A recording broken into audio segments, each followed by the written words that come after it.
Lumosity. Lumosity by the numbers, really. So our founders launched the business in 2005 with the first product coming out in 2007, which was Lumosity.com, our web-based platform. We've since launched a mobile platform as well for the iPhone. We have over 40 million registered users worldwide, which we just hit last month. And we've been growing the business, kind of doubling it every 6 months, essentially, since launch.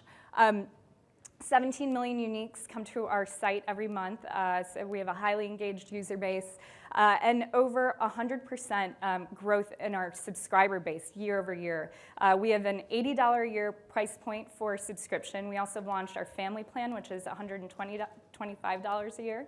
And really, what we're based on is the science of neuroplasticity, which I'll touch on a little bit. You've heard a bit about it already. One of our founders was a neuroscientist at Stanford, and we're really focused on building the understanding and advancing the understanding of the human brain. We have over 100 different research collaborations under the Human Cognition Project, which is our research arm. And then to date, we've raised over $68 million from a couple investors. Listed on here. So let me go back to kind of what we see as the importance of the cognitive skills that we train on. So the concept of neuroplasticity has to do with the fact that, like any other muscle in your body, you can exercise your brain. And just as you go to the gym to exercise, the other parts of your body, there should be a gym for the brain, and there are tasks that you can do to consistently improve these core abilities: memory, speed, flexibility, attention, problem solving. And by improving these abilities, you actually improve these broader abilities to acquire skills and concepts, and then facts and data on top of that, and then turn that around and apply that in a lot of different kinds of settings of learning, whether that be in school, whether that be in the workplace, or just in general in sort of lifelong learning when it comes to a language or any other skill you're trying to acquire. As I mentioned, we have over 40 million users to date, and so that means that we kind of cross this broad section of age, gender, use cases. This is just a quick kind of run through of the different use cases that we find people using us for. So from students to lifelong learners to professionals to retirees, we get stories in all the time about how Lumosity and training on Lumosity has impacted these individuals. So what is our training? Just like a gym, we have a personal training system that has to, that sort of adapts to your performance as you move through our system, and we provide a lot of analytics along the way. So we have you fill out a survey, a questionnaire based on your individual goals at the beginning of our user flow. And then we we sort of serve up 5 games a day on your training session, just like a personal trainer, that have to do with your personal goals, and then adapt as you move along to areas of weakness or areas that you need to work on. And along the way, we provide a lot of analytics that engage our users with their own experience and keep them sort of motivated and see their progress along the way. We have over 40 training games that we've built based on scientific tasks that have been created in a lab, and then we essentially lay a game layer on top of that. And so I'll play a quick one for you here if the video plays.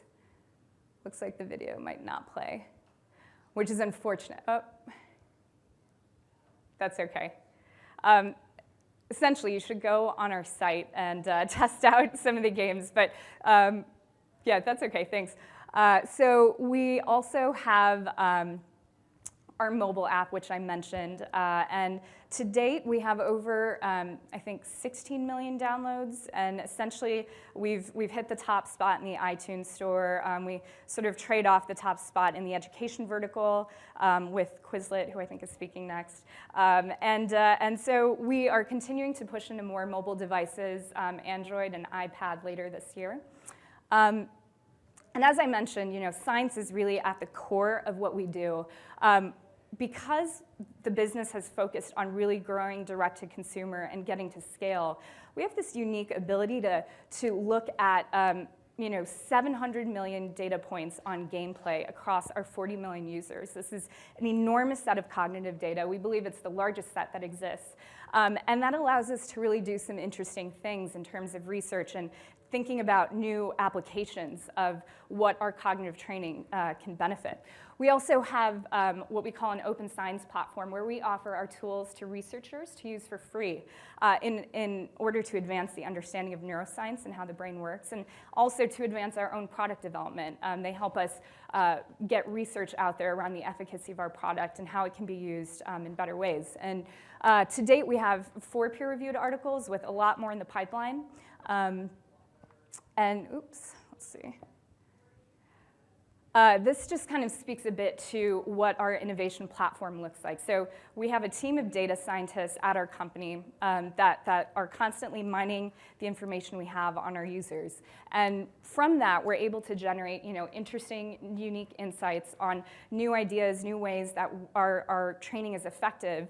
And then we sort of rapidly experiment, A/B test across our user base, and then turn that into better products, newer products, and continue to drive sort of this cycle of innovation. So that brings me to learning and why I was interested in kind of talking today. So Lumosity to date has focused broadly on all applications of cognitive training, but we have seen a lot of use in learning. I'll talk a little bit about the research that we've done there. And to sort of introduce why this is relevant, I'm going to go back to the science. And there's a lot of science that shows that when you improve cognitive abilities, there's actually connections to improving academic outcomes, from test scores to grades. And there's several studies that have been published on that.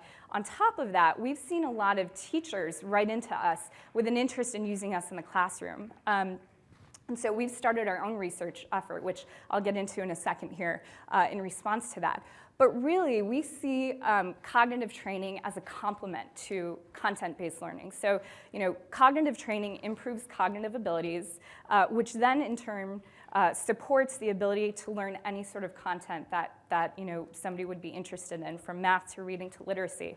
And then that in turn drives academic outcomes and the improvement in academic skills. But not only are we seeing that academic skills improve, we're also seeing things like grit and persistence and tenacity, and this sort of these socio-emotional outcomes and measures of really driving the ability to be a lifelong learner are also improving. And this goes back to the concept of encouraging a growth mindset where students are encouraged to think about their own process of learning.